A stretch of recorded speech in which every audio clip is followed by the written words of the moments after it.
I'm Ryan Gresham, and this is Gun Talk Nation.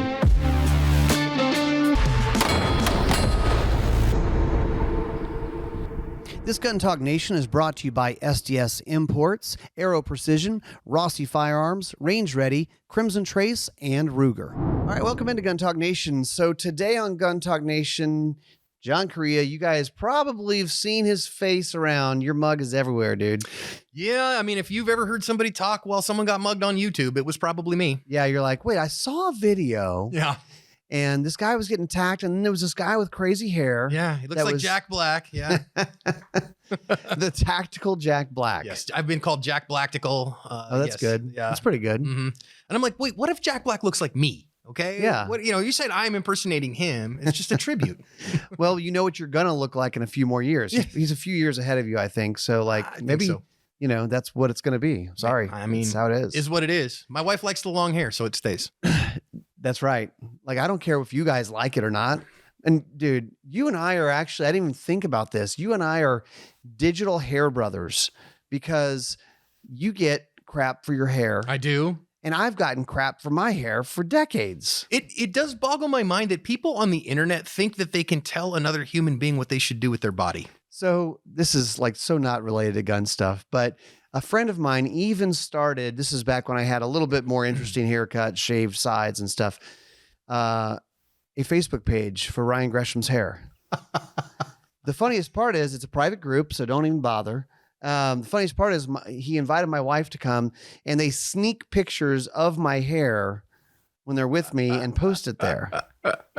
I don't think I've ever told that story, but dude, yeah, it is goofy, right? Like, what's up with this guy's hair? Why do you care about my hair? Yeah, it's an interesting thing. I found that, for those listening on podcasting stuff, I've got a fairly long beard now, and my hair's very curly. I didn't know I had curly hair. Until you grew it out? Yeah, until I grew it out about a year and a half ago, started growing it out. My wife just said, hey, you should let your hair grow a little bit. You've never done that. And okay, fine. I didn't know I had curly hair at all. So I got these big natural curls and they're kind of funny.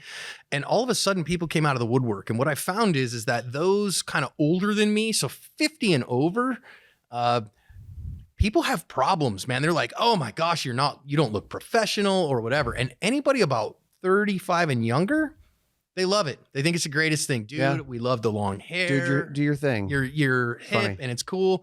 and that 35 to 50 range, it's a mixed bag. So let's back up, man. I mean, you've got, I think probably what you're best known for is you have a giant YouTube channel, or actually a couple of them. How did this thing all get started? What's your background? Yeah, so it was all by accident, complete fluke. In fact, I didn't mean to ever do this. My first real big boy job, I was in Uncle Sam's Canoe Club. I was in the United States Navy for 8 years. People say, "Well, John, you were in national defense. Does that teach you gun stuff?" No. The Navy taught me nothing about firearms. I was a nuclear reactor operator, which sounds impressive until you do it. I was Homer Simpson, is what I was on an aircraft carrier on the USS John C. Stennis. And then when I got out, I went to graduate school in Phoenix, and I was actually a clergyman for 14 years. I was a pastor. An evangelical pastor for 14 years, 3.5 years at one church, 10.5 years at another. And I also taught part-time at a local college during that time for about 9 years, graduate school for about 5.5 years. So that's what I thought my life was going to be. But in the midst of that, I started getting into self-defense because when I was going to seminary, I was working in retail. Mm-hmm. And specifically, I was running a video game store. And when the Xbox 360 and the PlayStation 3 came out, managers were getting mugged and hurt for them because they were selling on secondary market online. Did you have a background in guns and shooting before that? A little bit. I grew up kind of around firearms a little bit. I grew up in California. My dad hunted. He didn't hunt with me ever, but he liked to hunt ducks. And then my grandpa, he liked to hunt, and so I hunted a little bit with Grandpa, and mostly small game, squirrels and rabbits and stuff like that, occasionally deer. And so we would shoot that, but never handguns or anything like that. And then when I was in the military, anybody who's been in the military will tell you that it's almost impossible to personally own firearms when you're active duty because you're changing states all the time. And if you live in base housing, it's a pain. And otherwise, it's just such a rigmarole going state to state to state and active duty. You just can't. So that I bought my first firearm that I ever bought myself after I got out of the Navy as a home defense gun. I bought a shotgun because that's just what you do. You know, you just buy a shotgun. I mean, it's an option. Homestead. Sure. Looking back on it, it was a decent show. It was a Remington 870, and so, okay, it's a fine shotgun. It works great. But maybe a little bit of training and a little more thoughtfulness would have been in mind. Hey, you got to start somewhere. Yeah. So you're working this video game store and you're thinking, man, manager's getting mugged. Maybe I need to get a gun. That was exactly it. I said, man, it's not going to be me. And I had just gotten out of seminary. So I'd worked a couple of side gigs for a professor of mine who became kind of a friend. Had made a little side money and I went and used that. My wife very graciously let me then go and get my Arizona CCW and buy my first concealed carry gun. And I started concealed carrying. I didn't ask my boss. I didn't even want to read the company handbook. I didn't want to know what it said. Right. And so, do you remember what that gun was? Oh, I do. I bought the wrong gun and loaded it with the wrong ammo and put it in a reasonable holster. So I always say, the derp in me honors and respects the derp in you. My very first handgun was a Springfield XD9 in subcompact. I loaded it with really wrong ammo. I mean, the XD9 is an okay gun. I don't love the grip safety on that particular model, but it worked okay. I loaded it with MagSafe Defenders, which are MagSafe Defenders. Yeah, they're like a Glazer slug. And terrible, right? Just really bad, but they look super cool. They came in little blister packs of 10. Yep. And I thought those were safer. They're going to penetrate fewer walls, which is dumb. Bought a reasonable holster, a strong side leather belt holster made by Galco. I think Galco's a fine company, makes fine holsters. So that was good. It covered the trigger guard. And I kind of carried it as a lucky rabbit's foot for a couple years, it made me feel safer. So at that point you'd gotten the gear, but had you had any training? Well, I went and took Arizona's CCW class. No, I mean, I don't know if Arizona's class is different from ours. Garbage. Okay. It doesn't really prepare you, right? No, it really doesn't. But I grew up around guns. So around them. Yeah. I was all around them. They were around me. I was around them. Yeah. So it took about 5 years from there of me kind of being gun stupid. And, but I'd also started training martial arts at that time. My son had gotten me into martial arts. We were homeschooling. He was a little guy and he was using martial arts as his extracurricular activity. Oh, Papa, come and take martial arts with me. And so when I got out of seminary, I started training with him, and it didn't take too long after that, a couple of years, for me to realize, gosh, man, I'm carrying this gun and it's a non-zero risk to my family to have this handgun in the house, because I could negligently discharge it. I could leave it somewhere I shouldn't. So it's not like it's a no risk proposition. So the value of it needs to outweigh that risk. So I should probably train with this. So I started going to a couple of classes here and there, but of course that gets expensive. And I was living on a pastor's salary and a Bible professor. So it's not like I was making it rain. Right. And so I said, man, I've always had side hustles. I've always been a guy that's got something going on the side for a rainy day, for extras. And I'm a teacher at my core. And so I'm like, well, why don't I go get my instructor ratings? And then at least I can write off ammo and I can write off classes. And my wife was like, yeah, all right, fine, whatever, have at it. So it wasn't like I desire to become an instructor. No, it was I desire to write off ammo in classes. All right. And there's people listening to it right now go, wait a minute, that's a pretty good idea. Yeah, I mean, do that. I mean, because if I'm an instructor, I gotta shoot. I gotta go to class. I gotta be good at things. So he's purely tax driven. It really was. It was tax write-off driven. Well, then I thought, hey, then I could maybe teach a class here or there. Make a few bucks. Another side hustle. Another side hustle. There you go. So I did that and got my NRA instructor certifications in 2011. Just again, my whole thought there was just to teach a handgun class or two here and there to make a few side dollars. Did that for a while. And then what really happened, actually, this is funny, what really started active self-protection moving was I was pastoring a church, but I had started getting into self-defense, started getting into martial arts, started getting into firearms. And a couple of the blue-haired ladies at church started getting frustrated with their pastor posting gun stuff on Facebook. Really? Yeah. And not everybody by a long shot. I mean, it's a Baptist church, right? So, usually most Baptists are going to be pretty okay with guns, but a few weren't. And some of that, I will be quite frank, was earnest. We had a family in our church whose daughter was murdered with a handgun. And of course that caused them some consternation. And I want to respect that, that their lived experience is really real. So at that time, Facebook had just started allowing business pages. This is like 2012. And so I was like, okay, well, I'll start a page just so then that way. And I told everybody, hey, if you want gun stuff from me, go follow the page, and then that's where I'll put that stuff, and I won't put it on my Facebook anymore. And that's where the company Facebook page came from. And I had to find a name for that. Before that, it had just been like John Corriea Pistol Instruction. Right. And so then I'm like, well, what do I? So I came up with the name Active Self-Protection, and that's where the Facebook page came from. And then it kind of boggled the mind after a few months, because, you know, I'd see something, I'd post it over there. Oh, this is kind of interesting, whatever, thinking that it might get some people into class. And I remember the first time somebody from like Ohio commented, and I'm like, the heck does somebody from Ohio care what I think about guns? Yeah. You're thinking, maybe I'll draw in some people from the area, the local area. Yep, 100%. And so then I'm like, well, okay. I mean, maybe I got to shift my mindset here rather than getting them into class, because nobody from Ohio is going to come to Phoenix and train with me. But maybe I should just focus on helping them where they are. Mm-hmm. And so then the business, that page started growing a little bit. I started making back when memes were the hot thing. I started making gun related memes, but really high quality ones. So like good picture, you know, thoughtful defensive message, stuff like that. So it wasn't necessarily funny. It was actually helpful. Like quotes, you know, from quality people or stuff like that. But this is funny because you're telling me that the Facebook page was before the YouTube thing ever even started. Yeah. Okay. So we'd grown the Facebook page to, I think we were 60, 70,000 people, likes on Facebook, which, I mean, in 2012, 2013 was kind of more than nothing. And then Facebook started allowing video content. Mm-hmm. And I was like, well, that's kind of interesting. And somebody sent me a video of a dude just murdering his baby mama. I mean, walks into her store and just goes to work with her with a knife. Gutted her like a fish. It was terrible. I mean, it was shocking. And I put that on my BlackBerry Storm. That'll tell you how old this is. And I took it to martial arts. I took it to my Kempo class that night and showed it to my instructor. His name's Lawrence Robinson. He's a good friend of mine. I love him very much. Incredible instructor.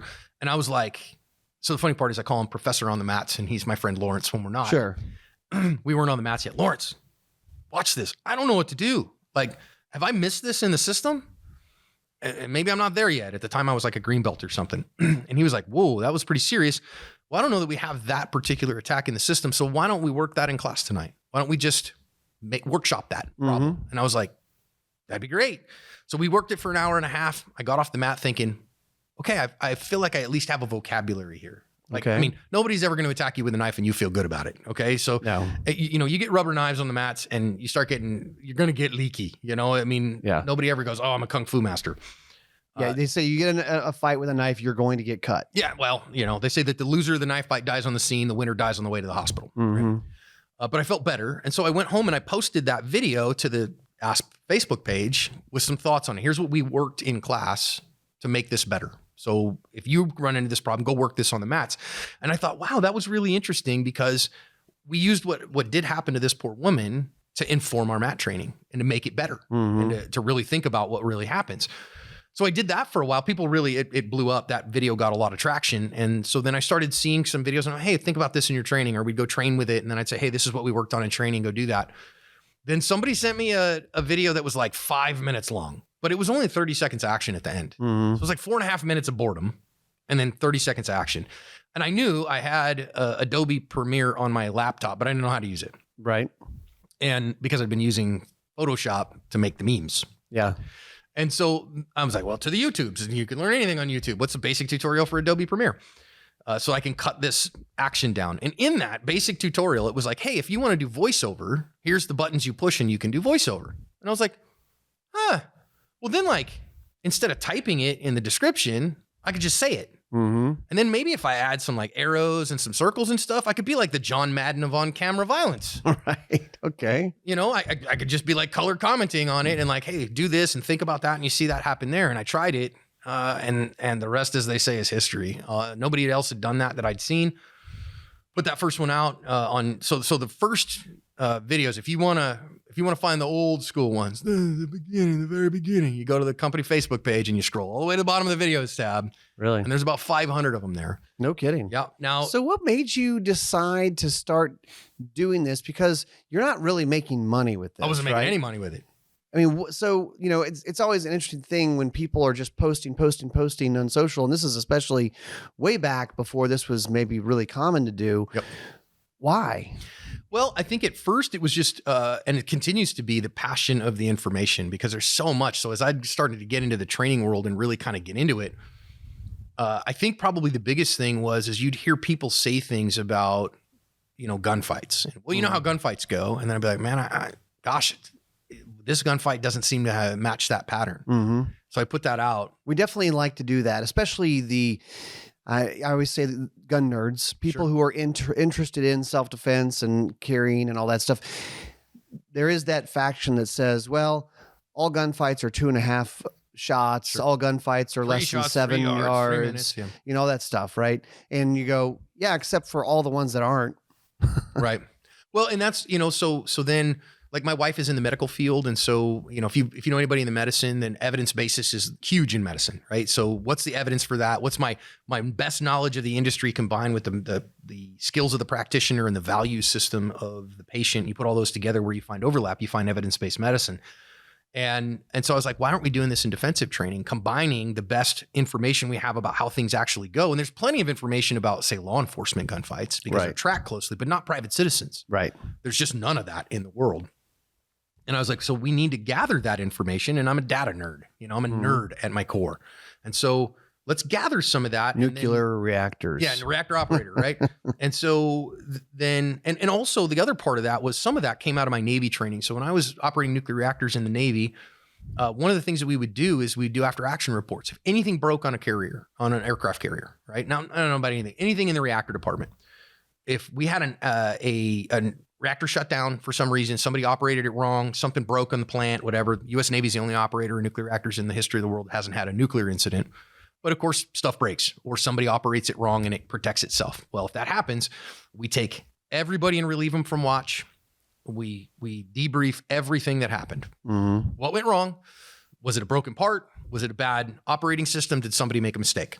Okay, figure it out. No egos involved. And then we write it up completely, and we disseminate that to every other plant in the U.S. Navy, and everybody reads it. So we can all learn from it. Exactly. So we don't make the same mistake twice. We do after action reports on it. So we're constantly learning. And somewhat that can get a little toxic, because then you can go, oh, you guys screwed up and we didn't screw up. And, if you cause a problem, whatever. But if it's done correctly, then you're like, no, we're constantly learning, and we are always trying to not propagate error. And so that's what we're trying to do at Active Self-Protection. I just don't want to propagate error. I want to do after action report that says every gunfight teaches us things. That's what we do. We started doing that on YouTube in 2016. So then what happened was, we were doing them on Facebook. And then in like 2016, I had a YouTube channel, but I wasn't doing anything there because my audience was on Facebook. Right. And then, but we had a couple thousand subs on YouTube, and I'd thrown a couple of videos on there and then forgotten about it. And then YouTube sent me an email. It was like, hey, John, you can monetize your channel if you want, and we'll pay you for the content. And I was like walking down the street and finding $5 bills. Right. It's stupid not to do that, because otherwise on Facebook is really, you got to secondarily monetize and try to make a buck at it here or there, or run t-shirts or, merch and stuff like that, which I didn't really have time for. And so, hit the yes button on YouTube and found out pretty quick that was really where my powerful audience was. Okay. So let's do this. After the break, let's talk about YouTube and where it is now and some of the things you guys are doing now, because you're doing a lot. Oh, I'm going to hurt some feelings. You probably know Ballistic Advantage for high quality AR barrels. Well, did you know they also make high quality pistol barrels, match grade performance, duty grade reliability, and it's available for several popular types of pistols. You've got Glock 17, Glock 19, Glock 26, Glock 34. You've got them threaded, not threaded, lots of different finishes and colors, but go check them out, ballisticadvantage.com. Upgrade your pistol barrel. New from Rossi, the Rossi, Rossi for quality, but this one's the RB22 Compact. It is a small 22 semi-auto rifle from Rossi. And typically they're known as a great value, and this follows suit. MSRP on this gun, $209. Okay, so go out there, do some plinking, do a little varmint hunting, do some just fun shooting. Great little starter gun for someone, or just want to add a 22 to your collection. Go check them out, rossiusa.com. one of the cooler guns that Ruger has introduced or perhaps reintroduced lately is the Mini 14 Tactical. This one with stainless side folder. And if you think of a Mini 14 stainless side folder, you might be thinking A-Team, and you might be right. So go check it out over at Ruger.com. I mean, automatically, you're either going to like, I don't like it, or a lot of you are going to say, oh, baby, that is so cool. That's a throwback. That's a gun I used to want anyway. 20 round capacity. You know, it's a Mini 14, so it's very reliable. Walnut with stainless side folder, protected blade, adjustable rear sight, stainless steel like receiver, and even the mag stainless. So go check them out, Ruger.com, new Mini 14. So fast forward, and we're going to go and rewind. So, I mean, today, just let's talk about what are the just big overall general stats, because you guys have a monster channel from what it used to be. The big channel has 3.25 million subscribers as of right now, about 1.7 billion lifetime channel views. So it's the most viewed channel in the world related to self-defense, and it's not close. Yeah. We're not the most subscribed to. I don't consider it a gun channel. You know, we're not really talking about guns on the big active self-protection channel. We're talking about self-defense. Guns are involved, but it's not really a gun channel. So, you know, some people are like, oh, you're not nearly as big as fill in the blank. It could be Haycock 45 or, you know, Demolition Ranch or whatever. And I'm like, well, that's just a different thing. They're entertainers and doing gun stuff. And I don't begrudge that. I don't consider them I don't think YouTube is competition anyway. It's a big enough world. We can all exist together. And so, so the big channel is 3.25 million subscribers. We have a second channel, Active Self-Protection Extra, which we teach handgun skills, rifle skills, shotgun skills, legal and moral self-defense.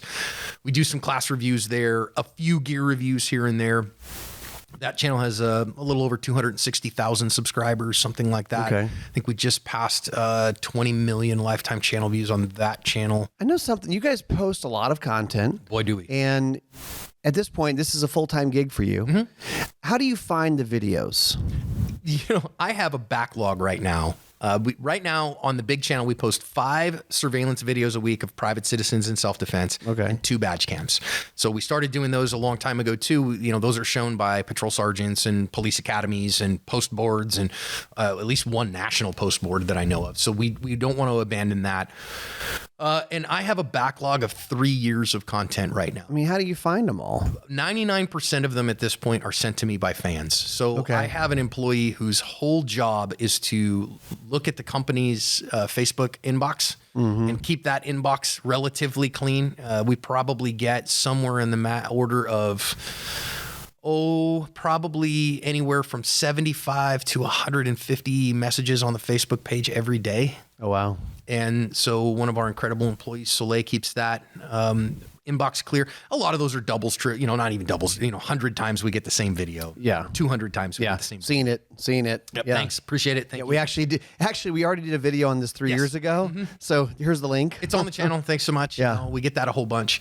And then we also have an email address set up specifically for people to send us video suggestions. One of our other employees keeps that organized and sends me tab lists full of tabs. If all violent crime in the world stopped today, I would have 3 years of content to make before I ran out. Wow. So you've been watching all these. You've reviewed hundreds or thousands. About 4,000 of them on the big channel right now. Wow. Okay. We say we've analyzed somewhere around 50,000 defensive encounters to get here. What I know that there are the common lessons, and I've even heard people say, and I think I've heard you say, we kind of say the same thing a lot. We call that a clue, right?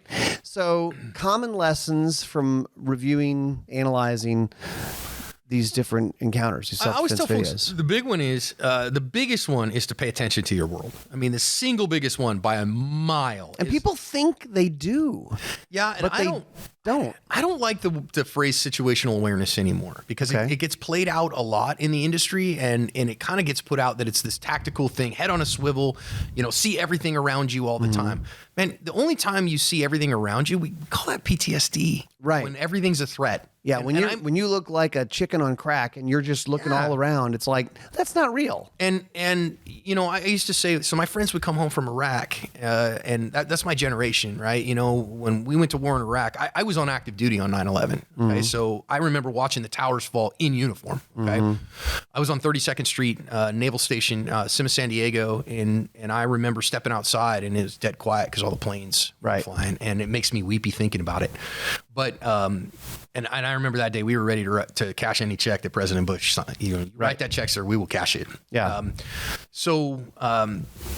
I don't know where I was going with that, but the issue in my mind is, gosh, I'm sorry, I lost my train of thought. Where were we going? We were going with, you've reviewed all these. I mean, what are the common recurring lessons? Well, so my friends- first was kind of Pay attention. pay attention. Yeah, so my friends would come home from Iraq right afterwards, and of course they were taught anybody in uniform is good, and anybody not in uniform is a threat, and you got to treat everybody not in uniform as a threat. Then they come home Because that's to the how US. it was over there. Yeah, it's where there was in the Iraq. Then they come home to the U.S. Nobody's wearing a uniform.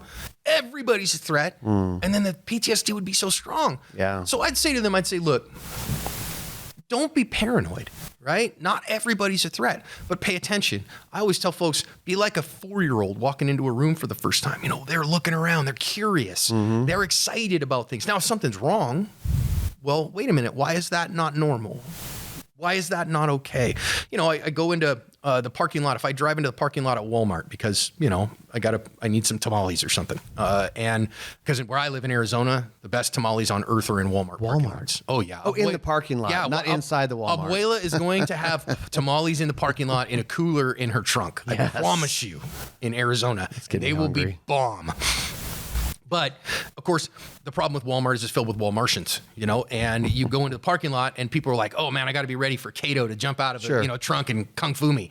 And you're like, nah, man, you should just be paying attention. Is everybody doing what I expect people to be doing in a parking lot? And also, if you look around and you're not being scared or paranoid, but you're just being aware of your surroundings, I don't know if that's the right way to say it, you see stuff. Yeah. You're like, wow, look, that's a 1976 Bronco. Right. Versus like, what did you see today? Well, I saw my phone. I saw a lot of my phone. Right. Well, or maybe, so I say this all the time. My worldview is I exist to help others, and I want to be a blessing in my world. And so, some people are like, I don't want anybody to come near me. Well, I might, on the other hand, see if I'm paying attention to my world and seeing what's normal. Wait a minute. Why is that 8-year-old child standing by themselves crying? Mm-hmm. And I might, hey, are you okay? Mm-hmm. I can't find my mom. Okay, buddy, my name is John. And what does your mom look like? What's your name? And let me sit here and call for you. And let's get some police officers here and make sure that you're safe. Right. So that you don't get taken somewhere, right? That's being a blessing in your world. So number one thing, pay attention. Just, and that is, when I say paying attention, I say that's personal awareness. Who am I? And what's going on in me and on me and around me?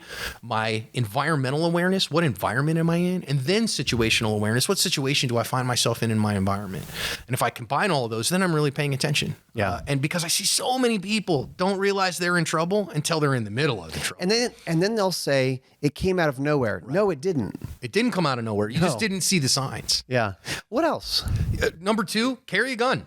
Yeah. You can't get in a gunfight if you don't have a gun on you. You can get in a shooting, but you can't get in a gunfight. Mm-hmm. And I'm kind of have unfortunately become famous for joking about, why aren't you carrying a red dot in 2024? I don't really mean that. Listen, if you won't carry it, it's no good for you.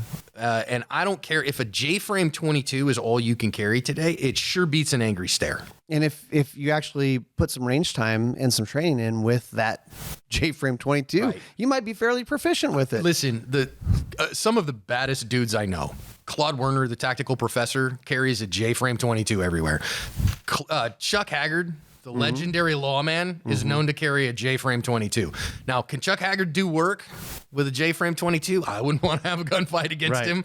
Right. But so those are two experts. Yeah. Now, of course, the problem Don't get it wrong. We're not saying that is the answer, but I'm not. I'm just Yeah. saying. I don't think it's a great choice for a beginner. Have a gun. Yeah, have a gun. Yeah. The gun that you have. I've seen people use guns as noisemakers, as rattlesnake rattles, and it's worked. Mm-hmm. And so rule number 1 is have a gun. Now, of course, I always tell folks that's the worst day of your life. And why do I carry a gun? I carry a gun because I might have to shoot somebody today.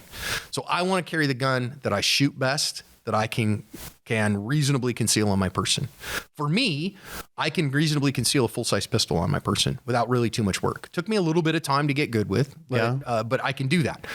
I'm a fairly large frame guy. I'm less large frame than I used to be, but I'm a full-size human. Now, other people, I'm family sized, right? I'm not fun sized. I'm like maybe party sized. I don't know. Fun size. Yes. I'm not fun sized. That's for sure. Maybe party sized, maybe family sized. I mean, I'm down about 65 pounds over the last year. So that's helpful for me. But if you can't, and I know people who can't, they're very narrow, very small, humans, fun sized people, right? Maybe you got to carry a micro 9, but right. In a modern world, dude, a great micro 9 with 12, 13, 14 rounds in it. We are so blessed. Yeah, big time. I mean, we are living in like the golden age of firearms, because there's actually, you have the guns as far as concealed carry. Let's just take that. They're smaller, they're higher capacity, they're more reliable.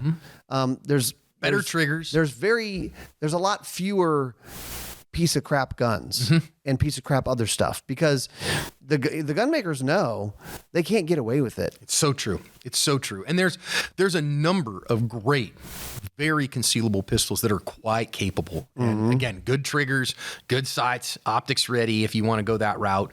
Very, plenty of holster support so that you can get it on your body in a good way. And so we truly are awash in riches in that environment. It's true. So yes, but carry a gun. Make sure your gun is there. And then probably the third biggest one is that we see all the time is that it's really the first person to put a meaningful hit into the other guy that wins in a private citizen fight. So getting the gun out quickly and getting an accurate hit first. And people ask me, well, John, is it more important to be fast or accurate? And then you'll hear some people say, well, it's a balance. I don't want a balance. I want a big bucket of each. Yeah. I want full. Do I want to be fast or accurate? Yes. I want more of each of them. I want to hit exactly what I'm aiming at very fast. And a phrase that I've become known for, that I've I think I came up with it, was that while you cannot miss fast enough to win a gunfight, you can hit slow enough to lose one. Okay.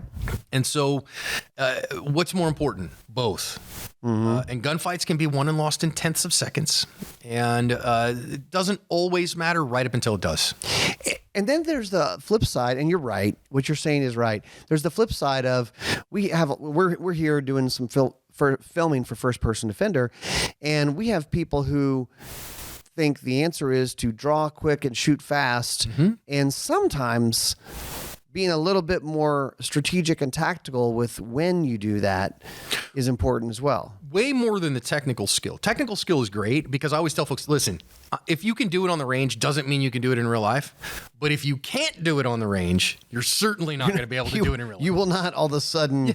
The combat fairy is not going to come and bonk you on the head with skill. Yeah. Okay. It's just not going to happen. So yes, get great on the range, but way most important is decision making. When you go self, that guy needs to be shot. Oh no, I need a gun in my hand right now. Now the technical skills come into play. Sure. But far more gunfights are won and lost in the, that guy is going to need to be shot right now. And so I need to start putting myself in a better position so that I'm ahead of him. Or like we saw filming here, when we had some instances of, especially for private citizens, counter ambushing is about waiting for your turn. Yeah. And knowing what are the markers of my turn. And then once I do, now the technical skills come in. Talk about that a little bit, because I think it's an important point. We talk about this on the big channel all the time. In a police encounter, if somebody pulls a gun on a cop, they're going to start trying to kill that cop right now. Okay, nobody's going to pull a gun on a cop and threaten him with it. But in private citizen encounters, that is the most common regularity. Yeah, somebody comes up, points a gun at you, and says, "Give me your car, give me your wallet, give me your keys. Okay, give me the money out of the till." Okay, armed robberies, carjackings, those things, super common. Now, if you then draw a gun immediately and go, "Oh, he's got a gun, so I'm going to draw my gun," now you're doing what we call drawing from the drop. And he's got the drop on you, you're going to die. That's the bottom line. You're going to end up shot. Because you need to assume, you can't assume he won't really use it. Right. You have to assume, and it's also why you get to shoot back is because if someone's like, well, maybe he wasn't going to use it. No, I can't assume that. You got to assume if he points a gun at you, assume it's real, assume it's loaded, assume he's willing to use it. Yeah. I can't guarantee you all those three things are true, but that's the safest assumption for me in those three cases. And I think it's defendable in court. Absolutely, 100%. So then I have to get ahead of him and find initiative. Okay, so for my D&D nerds, right, I've got to let his initiative expire and my initiative to show up. Okay, now when does that happen in the real world? Now that's a nerdy reference. We're getting deep in it. Yeah, we're in the D&D nerd world. We got a 20-sided die right now. Yeah, absolutely, right. And so guess what? He got the initiative on me eventually, but usually what happens almost always in these kinds of instances, they will look away. They will go because they're kind of a cat on a hot tin roof and they want to see something pops up away from them. They go look over at it. Now is when the timing becomes important, because what we say is generally speaking, what we've said, what we've seen is that the standard of a concealed carrier getting a gun out from concealment, a national standard, is 2 seconds to a meaningful hit on a anatomically significant target. Now, I get people that ask me all the time, where did that come from, John? I'm the one who established the 2.0. Okay. Now, 1.5 has been a long established standard for professionals. This is the FBI standard for their agents, right? Get a gun out from concealment because they get in concealed carrier gunfights, not law enforcement gunfights. Right. Okay. They're in reactive gunfights, not proactive gunfights. So their standard is 1.5 seconds. All right. And then kind of the expert standard, you used to be Instagram famous if you could do it in 1 second. Now that's though it's not nothing. It's fast, but it's not. But it's not rocket ship anymore. Yeah. I've seen guys doing .6s now or something goofy like that. Yeah. That's kind of stupid human tricks level. Yeah, you're scooping, you're doing all kinds of like, how fast can I go? Watch Isaac Lockwood on his videos do a bill drill in 111 or 114 or something. 6 shots from the holster, 7 yards, 114. Don't try this at home. Don't kids. try that at home. Yeah. You're talking about pushing the limits of human performance capabilities at that point. And God bless him. You've become the text guy. I just shot myself guy. Yeah. Oh God, don't text Grebner yourself. Yeah. But so then those translate into actual visual signals, because your go signal in a counter ambush is going to be visual, not auditory. TSOS USA is quickly becoming known around the country for really good guns at a really good price. One of their newer ones is 1911 Carry double stack 9mm. Double stack 1911s and 9mm are kind of the rage right now. They're the hot thing because they're really fun to shoot, low recoil with the 9. Of course, you get a great trigger and great grip of the 1911, and it's a shooter's gun. But the Carry in 9mm, now available in double stack, forged slide, frame, barrel. It's just a very good shooting gun. And I'm just going to go ahead and tell you, because it's on their website, the price, $799. You would think it would be twice that, as the other double stacks out there are way higher. So go check them out. SDSimports.com, TSOS USA. RangeReadyStudios.com is where we have all of our training classes lined up for you to go check them out and sign up for them. The next one coming up very quickly here is AR-15 carbine operator and the basic AR-15 carbine operator. So the nice thing about this is they're back-to-back. So if you want to do a one-day AR class, just get tuned up, get comfortable with the gun you own, you can do a one-day class. If you want to stick around for the 2-day class, you can do that and do 3 whole days. Or if you want to do just the regular AR-15 carbine operator, run a 2-day class. It's April 11th and 12th. Go check it out, rangereadystudios.com. And even if that one doesn't fit what you're looking for, sign up for the email newsletter, because we have more classes on the way that you're going to want to be a part of. Crimson Trace. We've been talking about it lately. Lasers on handguns, lights on your gun. It's a really good idea. They actually have a sale going on right now, up to 24% off the CMR 207 models. And the CMR 207 is basically the Railmaster Pro universal red laser or green laser. So it has a light and a laser. Attach it to the pick rail in the front of your pistol. Great for a home defense setup. It will run in certain holsters, but this is what I would add to my big home defense pistol. You can see it's another aiming option. It's really cool. Go check it out. crimsontrace.com. I'm going to jump ahead just a sec. What you're doing is saying, I need to get my gun out. It's in concealment. Yes. This guy probably needs to be shot. And I'm not doing it right now, but in the next, I'm looking. Okay, now. Right. What's my go signal? So if you have a 2.0. And maybe you can create it. Yes. So I can create it by going, hey, man, what's going on over there? Or, yeah, let me get you my wallet or whatever. I've got my wallet right here. Right here. We call it purposeful compliance, okay? Complying for the purpose of getting ahead. And if he shows you the back of his head and you've got a 2-second draw to first shot and you go when you see the back of his head or he shows you the side of his shoulder, same thing. He can't get back to you, his eyes on you, process the problem, bring the gun back and break a shot before you can get a shot in him. So 2.0, you got to be able to see the back of his head. So that means he's turned away from you. That happens. Doesn't happen all the time. If you've got a 1.5, which a 1.5 is very achievable for most people. It's not as hard as most people think. If he shows you his ear, so he just has to, he's got his whole body pointed towards you, but turns his head to the side and points his ear at you, then again, he can't get back to you and get a shot on you before you get a shot on him. I'm not saying that first shot, people don't disappear when you shoot them, but you hit him with a bullet. That instigates what I jokingly call the fibs factor. Fudge, I've been shot. You put a bullet in somebody and they start reacting to that and it hurts. And maybe they run away. Maybe they do. Maybe they decide whatever, and I'm going to fight. Give up, run, change position, fold over, do something, right? So if you have a 1-second draw to first shot and he just takes his eyes off you in some capacity, turns his nose away from looking at you, then he can't beat you back and get all that. And those are all functions of human vision, decision making, and the brain performance. It's all stuff. Funny part is I really started learning all that stuff when I took Force Science Institute's Force Science Analyst program that they talk about human performance and vision, how we see, and there's all this nerdy stuff about how our fovea work in our eyes and how our brain processes electrical signals and how it programs motor signals to from shoot to then programming the neurons to press the trigger. Right. Nerds. And again, I'm a nerd, so I really like that stuff. And when you put the cookies on the bottom shelf, though, when the technical skill comes into play, the most important part is knowing the go signal. And then knowing who am I and what skill level do I have. So I tell people all the time, my everyday draw from my everyday carry position, I am sub 1 second when I'm doing well. But I am cold all day without a problem 1.1 all day long. That's my personal skill level. Okay?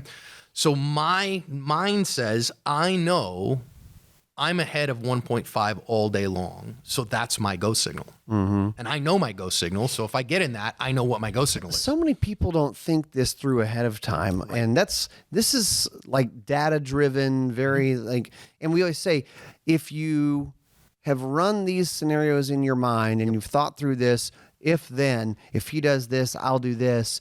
And I always challenge people, challenge yourself to not imagine it going awesome.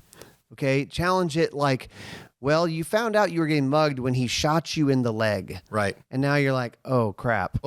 Yeah. I didn't realize, or whatever it might be. And, famous saying, the body won't go where the mind hasn't been, and so those mental reps, and this is the reason that we do every day. We literally 365 days a year, we put a new video up. That's a real life encounter somebody got into. And I always encourage people, I'm sure a lot of people watch those and go, whoa, like that was trippy, or that was really hard, or that was, yay, the good guy won. Yay, I feel good about my day. Moving on.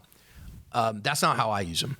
Yeah. What can we learn from it? Yeah. So not just what can we learn from it? Yes. So here are some principles, but then I want to put on my personal VR headset. Right now, I'm not talking about the one that, whichever one is being made. I'm talking, I see it happen, and then I close my eyes for a minute and I put me in those shoes. And I go, now I experience this in the first person. Here I am behind the counter. Guy comes and points a gun at me. I see this go down. Okay, I'm waiting. There is my turn. My gun comes out and I do what I need to do. It's funny. I also am a hunter, and I sometimes watch hunting shows. Not a lot, not all the time, but I'll watch hunting shows. And if you're a hunter, I don't know. I play this game when I'm watching a hunting show. They're always the same. Right. Every single episode is the exact same thing. Here comes the deer, and he's walking through. He's going to clear that tree, and he's going to turn broadside. And you're going, now. Right. That's the... Hit it. Pop him. Go. Send. He's standing. He stopped. Yeah. He went, and he took his head up. Now. Yeah. Same thing, right? Same thing.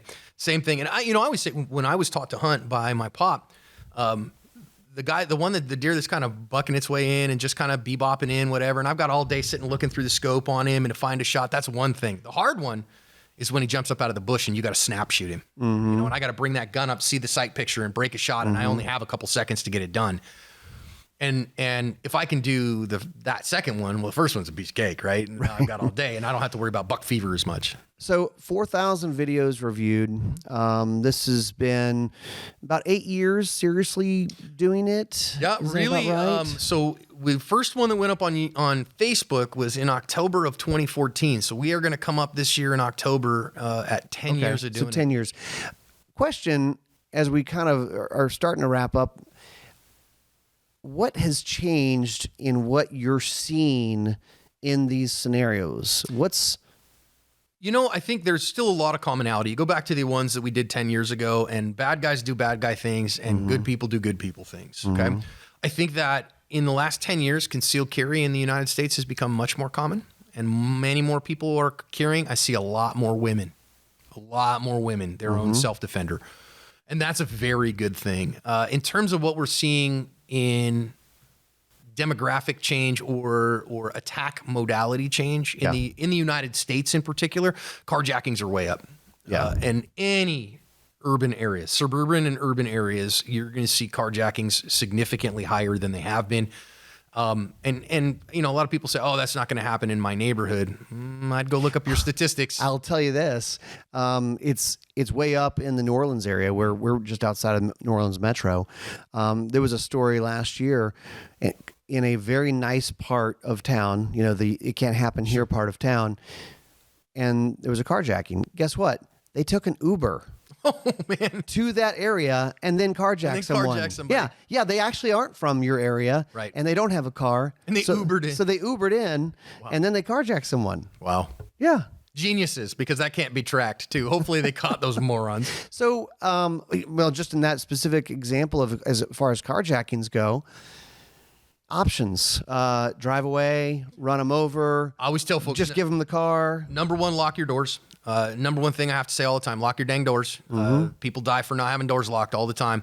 That barrier means a lot. And bad guys just don't shoot through glass. They really don't. We were kind of talking about this earlier. It's like it's the invisible force field that really is not a force field, but people kind of go, oh, I can't get through that. Now, if you're not blocked in and you're in the driver's seat, the car makes a great defensive tool. Driving off is usually your best bet.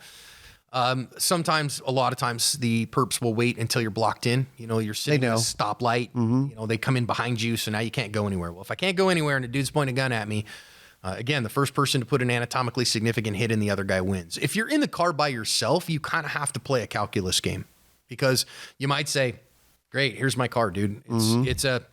It's an insurance claim. Right. Whatever. If that'll get him to go away from me, fine. As my dad likes to say, you call the insurance company and tell them what happened to their car. Their car. Yeah. You tell them, hey, guess what happened to your car, buddy? Yeah. And that's an option, but of course they're threatening your life. It's not the car that's at stake, it's your life. And that's the tricky part is it feels like we're seeing more cases of, we used to say, just give them the wallet, just give them the car, or whatever. We're seeing more violent cases of like, thanks for the car, bang, bang, bang. That does happen. So we say in armed robberies, like the Bureau of Justice Statistics says this, that about 25% of people who are fully compliant in armed robberies are injured. Okay. So that still gives you a 75% chance of escaping an armed robbery without injury if you are fully compliant. Well, that's not bad. And some people will say, well, John, why wouldn't you just comply then? Well, the statistics are if they get their own gun out and a shot off, their chances of injury goes down to about 6%. So now I've quartered my risk of injury if I respond with armed force. Well, that seems a better risk to me if I can find a good opportunity. Yeah. Now, it's not no risk of injury because 6% of people are still injured. Some of those people very badly. But it's a quarter of what the injury risk is if I do nothing and if I fully comply. Now, in my particular situation, because I can't tell you how yours will go in your situation when it goes down, compliance might be the best choice. And how will you know that? Well, if you're looking for an opportunity for counter ambush and it doesn't come, well, comply until it comes. It never did until they drove off with my car. Yeah. All right, let me call the insurance company and tell them. He had his gun pointed at me, finger on the trigger the entire time. Yep. Had his eyes on me the whole time and never gave me a chance. I couldn't do anything. Yep. And I got out with my life. Now, if you're in the car by yourself, that's maybe an opportunity. If you've got your spouse in the car with you, you got your kids in the back seat, that's not an opportunity anymore. Yeah. I don't care what he ends up doing to me. I cannot let him kidnap my kids. Yeah. I cannot let him get away with my elderly mom. You know, my CEO, Stephanie, and her husband, Neil, incredible humans. And Neil's our CMO. And they have a high special needs son. He's 18 years old. He's just one of the greatest people on earth. You know, mentally and emotionally, he's, I don't know, 5, 6 years old, something like that. And he does not take social cues. Okay. He's autistic and great kid named Cody. And if you got Cody in the car with you, you can't go, hey man, get out. he's not going to take that cue. Say, we're not supposed to get out of the car. Right. No. What are we doing? You know? Yeah. And so guess what? You have to make decisions for that special needs human. And so that changes your calculus. Sure. It just does. And so that might be, you got your elderly mom or grandma.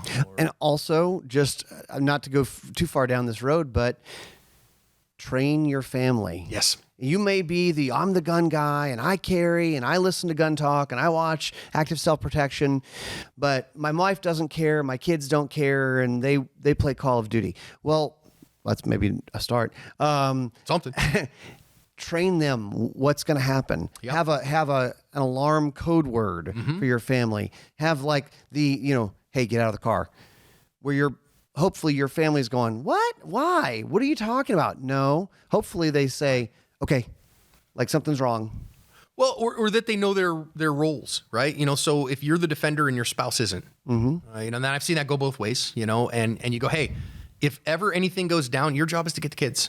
Yeah. And get away from me. Don't stand behind me. Right. Get away That's from an me. instinct of, I'm the protector, get behind me. Yeah. Might be drawing fire here. My kids knew when they were little. So I started carrying in 2006. So my kids were little at the time. They're all grown now. But when they were little, hey, if ever you see Papa's gun come out, get down and get away from me. Just get down and get away from me. I'll come find you. Don't worry. You won't be able to get far enough away from me that I can't find you. Okay. Yeah. When you hear me calling your name, that's when you'll know it's safe. Yeah. But until then, get down and get away from me. Okay, Papa, I can do that. No scare, no worries. You should never see my gun. And it's funny. I think some people go, I don't want to scare my kids.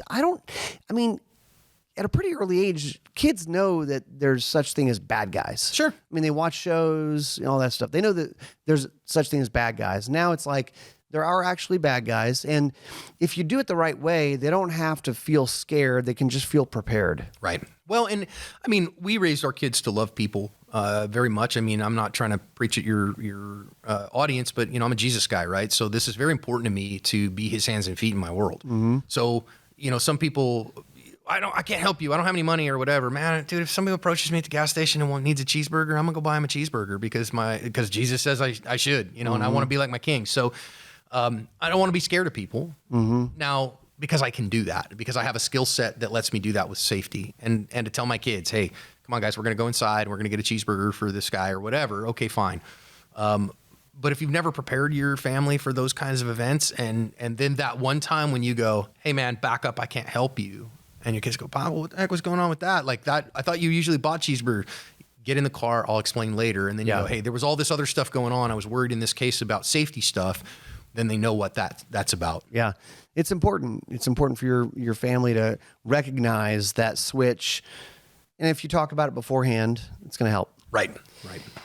Man, I feel like we could probably do this for a really long time, but we try to not make the people have to listen too long to us. I mean, what else should we tell people about what you guys are up to? What do you want them to know? We're just trying to help folks every day, right? That's our job is to teach good people how to better protect their families from criminal violence. And we do that on our YouTube channels. We do that on our Facebook page. We have our own family of apps where we do special content on there and full-length firearms training classes and those kinds of things. I'm pretty easy to find online. And we teach live classes all over the country. I don't do a ton of those anymore. My schedule just doesn't allow it. I teach probably 5 or 6 of those a year total. We have a national conference we do every year that's totally a fundraiser for abused and abandoned foster kids and foster teens in particular. And we also support ministries that rescue underage girls from sex slavery all over the world. So you can find us in those places training folks, and we'd love to help you any way we can. All you got to do is look up active self-protection. You're going to find these guys. John, thanks for being on with us, man. I'm really glad to be here. Thank you so much. You run a great organization, and I'm proud to stand here with you. We appreciate it. Yeah. So that's it for us. Thanks for listening. Go check them out. We'll see you next time on Gun Talk Nation.